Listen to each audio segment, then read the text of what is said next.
Je ne connais pas d'enfant qui n'aime pas le jambon, le steak haché, etc. Bah, il connaît pas beaucoup d'enfants, Michel.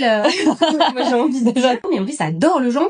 Mais il mange du jambon de la vie. Ouais. Je dirais un 5 sur 10 parce qu'en fait, Ouais. c'est à côté de la plaque. Que vos enfants soient végétariens, oui. Par contre, vegan, il y a des manques dans la nourriture, donc on doit donner des compléments alimentaires. C'est que ce n'est pas si sain que cela. Toute la population française se supplémente indirectement. Iode. Aujourd'hui, le principal apport qu'ont les Français, elle vient des produits laitiers. Les produits qu'on utilise pour nettoyer les pieds des vaches, qui contiennent de l'iode, et ça se retrouve dans le lait, les produits laitiers qu'on consomme. C'est criminel. Mes enfants sont encore en vie. Je précise.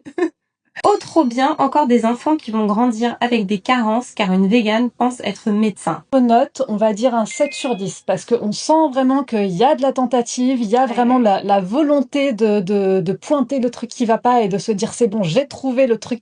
Les médecins sont quand même très peu, voire pas du tout formés déjà en nutrition de base. Le médecin, son métier, ça va être les diagnostics, les prescriptions. Donc oui, très clairement, si on n'a pas fait des formations complémentaires à côté, si on s'est pas vraiment intéressé au sujet, ben on n'est pas compétent sur le sujet. Il dit, vous savez qu'à l'école, on oblige les enfants à manger des légumes et une fois par semaine végétarien. Je pense que les gens, en fait, ne se rendent pas compte du tout que c'est pas du tout sur la même échelle entre le fait de forcer à manger de la viande et de présenter des légumes aux enfants.